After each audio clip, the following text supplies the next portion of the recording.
Welcome to Tech Ties and Human Vibes, where we explore the tech that powers modern businesses and drives innovation. I'm Adam, and with me is Nancy. We'll be talking to entrepreneurs, innovators, and industry experts about the tools they use, the challenges they face, and how technology is shaping the future of work. Let's dive in. Thanks, y'all, for joining us today. I'm very excited and honored to be able to introduce Jeff Toister, who is our guest today on the podcast. Insert applause here. I found Jeff Toister actually through some LinkedIn Learning videos. When I was doing some training for a software company that I worked for, I was training the customer service department, and I had to figure out a way to make the training for the customer service department a little easier, more efficient for myself. And so I found these LinkedIn Learning videos, and I was able to convince our upper management that we needed to, sign up for LinkedIn Learning for our team so that we could learn more customer service and other technical things that LinkedIn Learning had at the time. And I made everyone watch a lot of Jeff Toister's videos on LinkedIn Learning. And so that's where a lot of our customer service department actually learned a lot of the tips and tools that he gave through those videos. And then I was a super fan ever since then. And I was able to actually be a part of introducing him at a keynote to one of our conferences a few years ago, which was really, really special to me. And just being able to listen and watch all that Jeff does is just amazing. He does a great job helping everyone understand customer service and why it's so important, and why there just needs to be a reiteration, retraining, relearning all the time, as customer service really is kind of evolving as we move forward through our technology age that we're in, including anything that you might think of with AI. The customer service aspect is so important. And I know that Jeff really teaches to that. He has a newsletter that I read every week. He has a newsletter also on LinkedIn, and I follow him on there as well. So anyways, great, amazing, wonderful customer service background and information. So here we go for Jeff Toister. Welcome. Well, thanks, Leslie. That was nice. A very nice introduction. I remember the first time we met. It was probably one of the best ways to meet someone. Do you remember? Yes. The first time we met in person? Yeah, it was the night before that keynote on that conference, and I was sitting at the bar. We had just, I guess, finished setting up, and a few of our people were at the bar at this restaurant across the street from the hotel. And we were just sitting, chatting, catching up. And then I look over because I'm such a dork, but I look over and I'm like, oh my God, that's Jeff Toister. And I was so excited. And they were like, wait, who? I'm like, the keynote for the bar. I was like, oh my God. I need to take a deep breath, and I need to not look over there. He's going to think I'm weird. And he was right next to me. And so I was like, hey, Jeff, I'm Leslie, because we had met online to get ready for the conference. So it was really fun. But yes, it was. I remember eating my dinner and then suddenly hearing from the other side of the bar, Jeff Toister. Yeah, I did not. I was not cool. I was not cool at all. No, it was awesome because I had just had a long day of travel.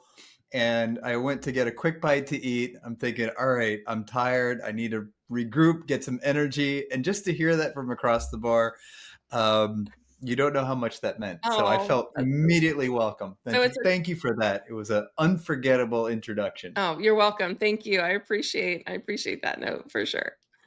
And now we're here. Look at this. Full circle. I love it. I feel left out because, Jeff, I don't have that experience with you. Yes. You're about to. Yes. You're about to. Adam, it's so nice to meet you. It's nice to meet you as well. And by God, if I ever see you in an airport, I am screaming your name so loud. Shout it out. That's the. You're going to see me running down the aisle. Jeff.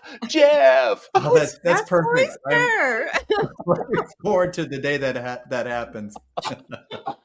Oh man, now we have to find out every airport that you go to all the time so that we know where to bump into you and do that.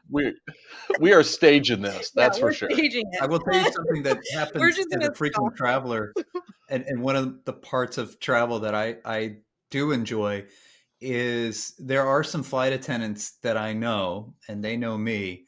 And so when I'm getting ready for a flight and you see the flight crew show up just before boarding time, I always scan to see if I know anyone. And just last week, I was in the waiting area, and one of the flight attendants that I know and have flown with before, I see him just waiting for the flight as well. So, Memo, hey, good to see you. And we chatted for a moment, and wasn't quite like the running down the airport, like calling out the name, but it is nice when you are in maybe out of context and you run into someone you know. It's a fun Yeah. thing. Yeah, it is. So what's your airline of choice? It's Alaska. Two Okay. reasons. One is Alaska Airlines has an amazing experience. And two, I'm based in San Diego, and they have, I think, the most nonstop destinations from San Diego. They certainly have the most convenient ones for where I fly. So great experience, and it's the best option. Hard to beat it. I feel like asking someone who is obsessed with customer service what their favorite whatever is like is like a cheat code. It has to be a cheat code, right? Like you have all those life hacks of like who has the best customer service wherever Jeff Toister shops.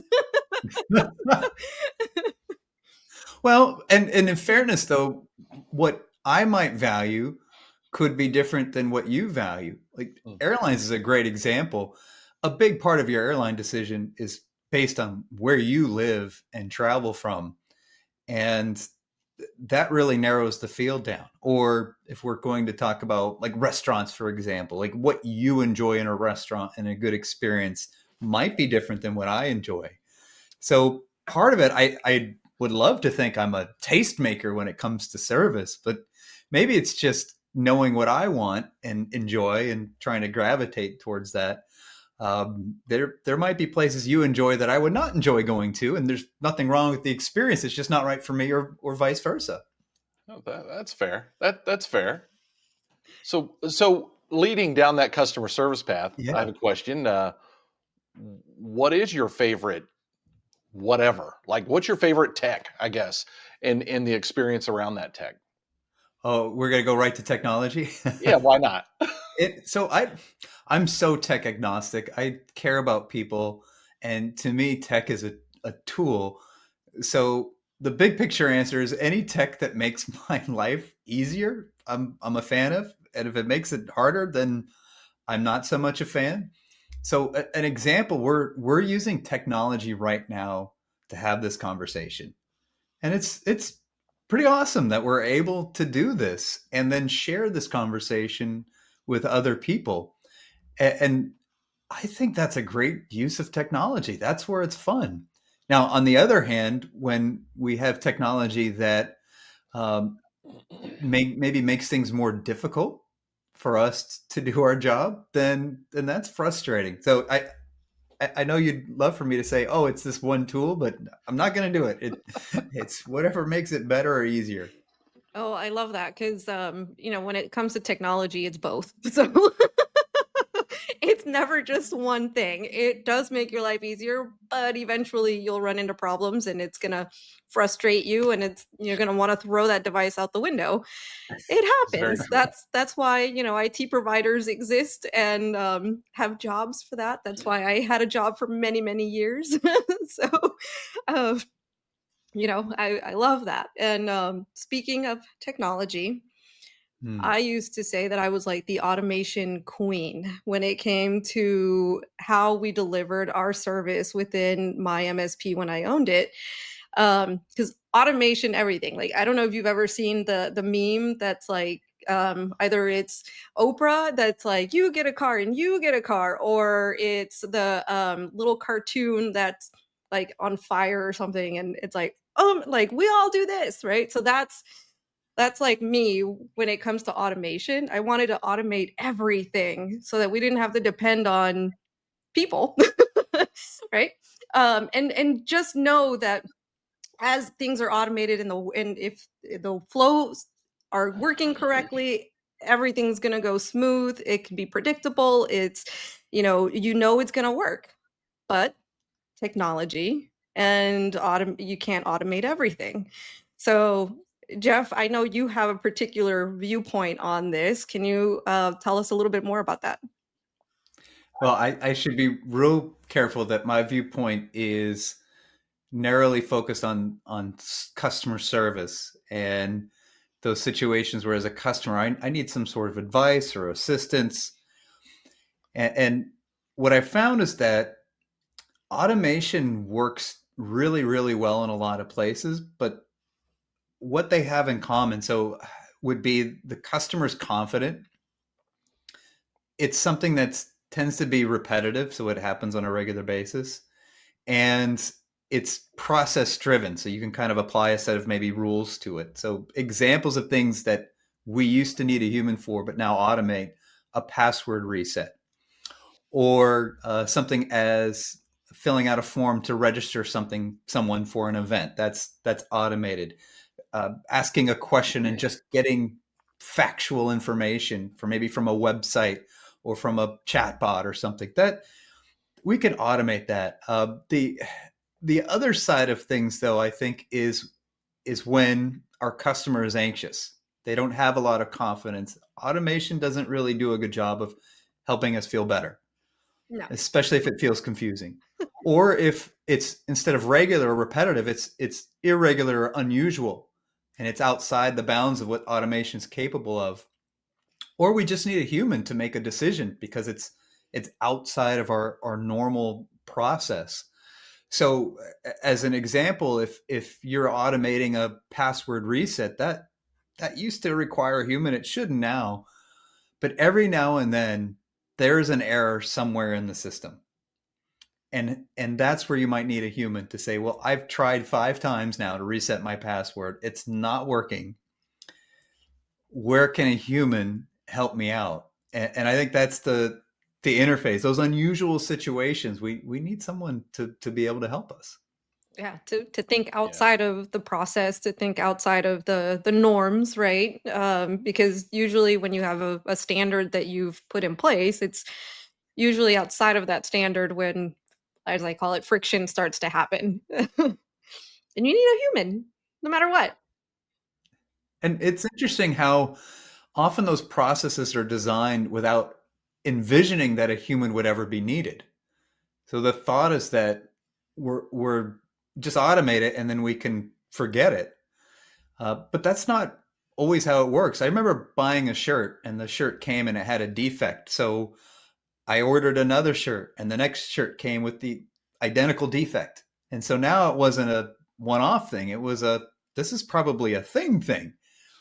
And automation wasn't going to help here, because how do I tell automation in the returns process, hey, I think all of your shirts of this color and style probably have the same product defect, the same manufacturing defect. We need a human for that. And I remember calling and realizing that the human didn't really have the capacity to be a human in that way, because the contact center agent was kind of stuck. Like, I don't know what to do. I don't know who to tell. I know how to send you another shirt. I could do that, but I don't know who to tell that the shirts, someone needs to go look at the shirts, physically inspect them and see if there's a defect. And so in some ways, further, someone needs to look at their quality control. How did it get in? What happened? And there's a lot of those types of signals. And even when we have a human being doing the work, they're not really allowed to bring their humanity of, oh, there's a problem, I have to solve it. They almost have to act like automation. Step 1, step 2, step 3, do not deviate from the script. You are not authorized. I feel bad for the humans that can't be human. Hard to do the robot.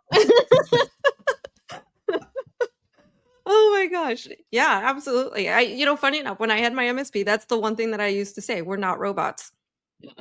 We're not robots, so we can't handle conflict or decisions or anything as if we were robots. We play with technology. We aren't the technology. Yeah. Was that the tagline?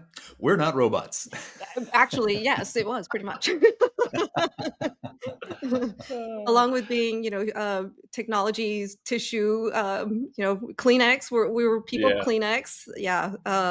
There's so many different things that people could call us, but that was, a large part of it for me. And what made the biggest difference was we're human, so we're gonna treat Yeah. everyone like if they're humans. We're not robots. I think that's such a great philosophy, and treating your customers as humans, but also employees as humans, and allowing them to be human. That's right. And even back to your point about automation, I thought of something recently. I'm sure everybody's had this experience where you've had a credit card or a debit card you use to pay for something like a subscription on a monthly basis, and then the card expires.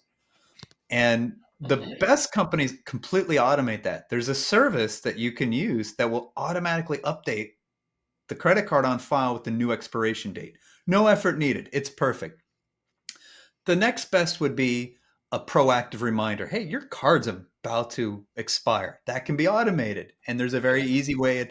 We need you to log in and update the credit card. So you can do that self-service. That's not as good as automatically doing it, but better than nothing. The worst is I got to stop what I'm doing, make a phone call, spend 10 minutes of my life getting to a human, and then they have to take the number. What was the number again? Okay, I'm going to read that back to you. And you're just like, this is, what year are we in? And so now we've taken something that should be automated, and we've created this friction by making a human be part of it. And that human's not adding any value. And I don't think they get any joy out of updating credit card numbers or expiration dates. No one's winning in that scenario. So every month, believe it or not, I have to call T-Mobile. That's my cell phone provider. I have to call T-Mobile and get them to adjust my bill literally every month, because there was a mistake when I traded my old phone in, and they never got that credit applied. And then therefore they can't apply the credit now. And so the only way they can do it is manually. And so I have to call, and then I get a different person every time. First of all, I have to go through the automated, the automated voice caller, and then I have to go to the operator. When I get to the operator or the customer service representative, I have to say, please read the notes, and then we can talk. Because I'm at this point, I'm done with the same story. So I'm just like, would you please read the notes? And then I would like to have a conversation with you. They say yes. And then they normally come back and say, we've just fixed it, Mr. Nelson. Thank you very much for your time. That's every month. Why can't they just fix it? I don't understand that. Right? Did you have at one point a savvy agent say, look, here's the system. It's so broken. You're not going to like this, but the best way is for you just to call every month? Or did you figure that out on your own? No. I actually had one of the agents say, the only way this is going to happen is for you to call every month. I said, okay. They knew. They're in a dungeon somewhere. Yeah. Just flickering fluorescent lights, just really no windows. They get no food or water. I mean, only when they get Adam's call and they answer it. That's right. And they fix his phone. And they're like, look, man, it sucks for us too. I mean, they're always really nice. Their customer service is definitely a step above. It's just the hassle of calling. But that person's in a way bringing their humanity, because I imagine those agents all would love to be the person to fix the problem for you, so you don't have to call again. Yeah. And they don't have the capability or the know-how, or maybe I remember working with a support team, and I remember talking to someone. There was in technical support, there's always a new issue that comes up and we don't know how to fix it. And I remember talking to someone who had solved, it was a 30-minute problem. They figured out how to solve it in 5 minutes. And you'd think they would be very happy about that. And they were frustrated. And the reason they were frustrated is because they didn't have a way to share the 5-minute solution with everybody else who was still taking 30 minutes.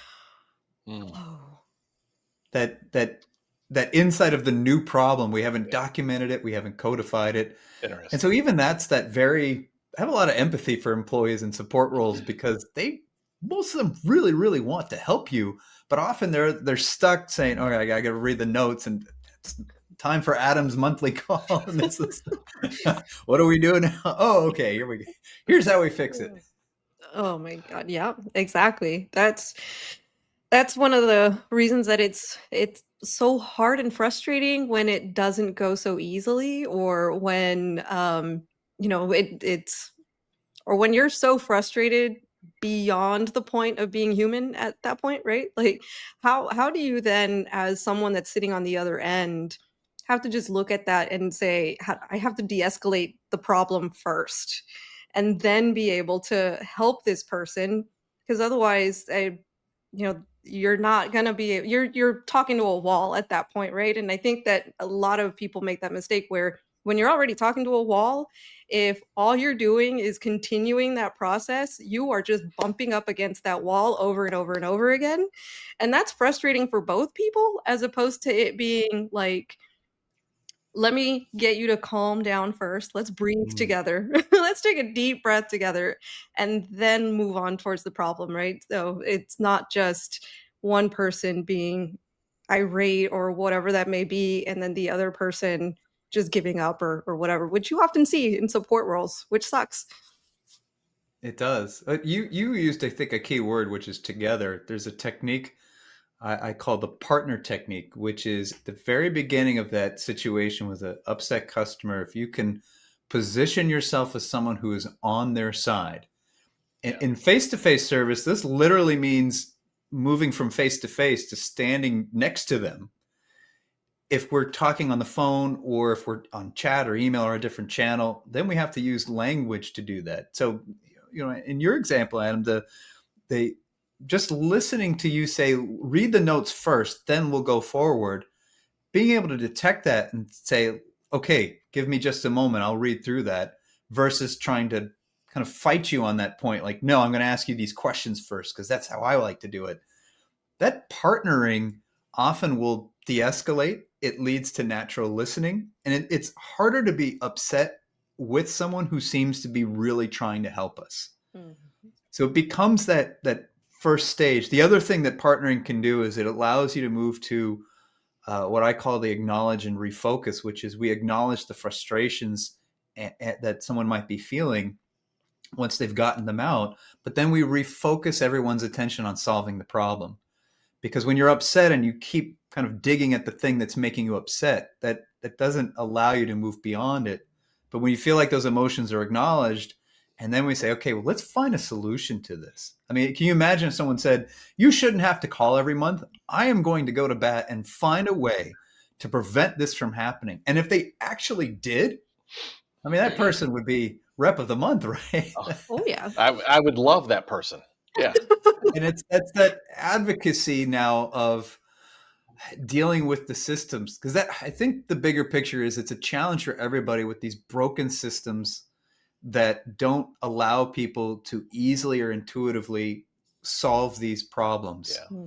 And ultimately, if you get one of those every now and then, that's okay. If that is the most frequent type of contact or ticket you deal with, that wears you down after a while. And that's why you see people either leaving or they just stop trying. So my theory is these older companies, these older businesses that have been around for years and years and years have built a platform on something that was good at the time, that answered all the questions and all the problems at the time. The problem is when they start building on that platform, the building gets so big, the platform is no longer good. And it's hard to replace that platform without tearing the building down. That's a solid theory. It happens to be a leading cause of the problem. So I'll give you an example from the cable industry. So a lot of the bigger cable companies were formed by buying a bunch of little cable companies. And each of those little cable companies had a slightly different technology system for sending out that cable signal and for running billing.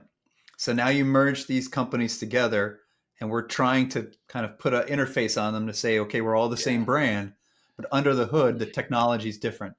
So if you happen to be in one place and you move somewhere else, you're thinking it's the same company, but under the hood, the technology is different. That cable box, for example, doesn't work at your new house that worked at the old house. It also means technicians have to be trained on multiple systems. And it also means that the billing systems don't fully interface. So you are 100% correct that one of the challenges is this tech stack that's just cobbled together, and companies sometimes will struggle to find the capital to invest in replacing all of those with one unifying system. So that is a very real thing in larger organizations. I guess smaller ones too, but especially those big ones. I like that the way you talked about that, because that example happens in so many different areas in so many different ways, not just, technology, but talk about processes, talking, things like that, where merging of companies happen and everybody has their own process, or it's a small company that's now scaling, bringing on other people, and their processes are all over the place. And so what happens a lot of the times, at least I think, and I don't have any research to back this up, so I'll leave that to you. But I think what happens is that that's where customer service ends up falling. It falls through the cracks in those areas, and oftentimes it's like the cracks in between the systems, which is, not that great. So any research behind that? I'm putting you on the spot. Yeah. Well, it's yes. The short answer is yes. What I would encourage people to do is look at their own numbers. So if we look at how the accounting is done in these companies, if we have two systems, we probably know, or it's knowable, how much does it cost to replace the two systems with one that addresses today's needs. And that number is probably a big number. And the way companies do their accounting, that's usually a capital expense. So they might pay for that with debt, or that might be a special budgetary item. And how do you get support for that? Because what we don't know with the way we run our accounting is how much having two systems is costing us. We know we pay for the two systems today. We know what it would cost to move to the one system, but we don't know the opportunity cost. Love that. And that is where it takes some extra effort, because we probably don't have a really good way of understanding how many customers are frustrated, how much extra time is that costing us in terms of service time, goodwill, discounts, inefficiency, and how much revenue is that costing us? And that's where I think service leaders and small business owners really need to do a very good job of gathering their own data. So I'll give you a very specific example. I have observed that if you are in a coffee shop or a fast food restaurant and there are human cashiers and there's a line for the cashiers, once that line gets to be about 8 people, leakage goes up considerably. And leakage is people are in line, they decide, you know what, I don't have time, and they leave, or they walk in, they see the line and say, nope, and they walk back out. And if you could literally sit there in the dining room and track leakage. I did this recently at a fast food restaurant and realized they were losing $150 per hour in revenue. Wow. Just because they could fix that by adding one more cashier. But that data doesn't just appear in the normal accounting system. You have to do that work to find out, in my company, in my specific situation, what is the cost of bad service? Now, the good news is once you've done the calculation, it's easy to make the case and tell the story. But that's the missing piece, is our accounting system doesn't track how many people walked in the door, said, no way, and walked right back out. Yeah. I do think that could be fixed with a camera and an AI system saying, hey, there's so many people in line, we need to send another cashier out. Well, it is fixed. A lot of physical locations are using devices that track individual cell phone signals. They're anonymized. Okay. But you can attach a number. I'm getting a little out of my depth here because I don't work with this, but I've done a lot of research on this technology. So I guess our cell phones have a unique signal that come from them. We'll have someone And fact check. Don't worry. someone please fact check me. But you can use signals like that without the cameras to be able to identify individuals and even catalog how often those people come in. Now, they're not necessarily attached to personal information. It's just a Right. unique ID. Mhm. So you can get heat maps like that. I mean, in the early days of social media, Foursquare was kind of the first part of that, Yeah. check in here and I'm the king of this deli or whatever they had going on. There are sensors though, and you're right, a combination of sensors that use create data maps. Airports, for example, I don't know if you've ever noticed this. In airports, you'll see like in the restroom, there's this little button that says, "What's your restroom experience?" And it's like you can push like a smiley or that's not really a survey. What that is the more people that push an unhappy face, that tells somebody, it's a signal that we need to get somebody from the custodial team down there to clean something up or at least check things out. Yeah. They also use different sensors to generate heat maps to see where people are located in a building, and do we need to do things like add another shuttle, for example. So there is a lot of technology for physical environments that provides signals about where people are. The camera bit, sorry for being a nerd. I think there is a lot more of that technology. But did either of you ever shop at Amazon Go? Yes. No. So the idea behind the store is you walk in and there was a million cameras that identified you, and then you just pick something off the shelf, and if you wanted it, you just walked out and it would automatically kind of ring up your purchase. And oddly enough, Amazon recently shut that down because it turned out that the AI behind it was so inaccurate. They were paying people to validate most of the purchases, and they could never make it cost effective. So I think eventually that technology will be here. But even there were humans that were fact checking the purchases. That is funny. The one store that I went to was actually inside of a stadium that I went to for my son's Yes. basketball, and I was alone by myself. So I scanned in my credit card on my phone when I went in, and I was in the store by myself. So being the technology geek that I am, I'm looking for cameras. Where's the Wi-Fi? Where's Right. the, like, where's all the access point? Like, where's all this stuff? Right. And so as I'm sitting there just watching it and it's watching me, I'm sitting there thinking, how well do you know me? How well do you know what I will pick? And can you Right. predict it? If I pick it, put it back, pick it up, so I'm sitting there doing all these crazy things in the store. Like a little kid testing out this thing. And my son is like, "Mom, are you gonna buy anything?" And I'm like, "I don't know yet." I'm still playing. Were you trying to fake out the technology? Like, I was. No? But, that's part of what I do is when I get a new piece of technology, it's like, how can I break it? Oh, that's perfect. Even there, though, I think in those environments, having a human available, not for everyone, but to answer product questions, or if you're not sure about the technology, or that probably increases sales or irons out challenges, and you can still operate more efficiently. You're right. There's all of that technology probably works like most of the time, but there's those situations where it breaks. Now what? Exactly.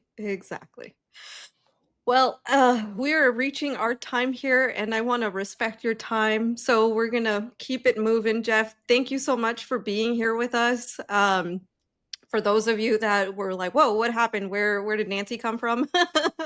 I want to thank Leslie for doing the intro and introducing me to Jeff and also onto the show. Love that. Adam, do you have any last words, any last questions for Jeff before we take off? I don't. It's been a complete pleasure of mine, and I can't wait to see you in an airport someday. Just yell it out. Jeff, oh yeah, we're gonna have to make this happen, and we're gonna have to record it, and so that everybody can join us as well. That would be a very human thing of us to do. I love it. I love it. So Jeff, tell everyone, how can they get a hold of you if they have questions about customer service or being human? How can they get a hold of you?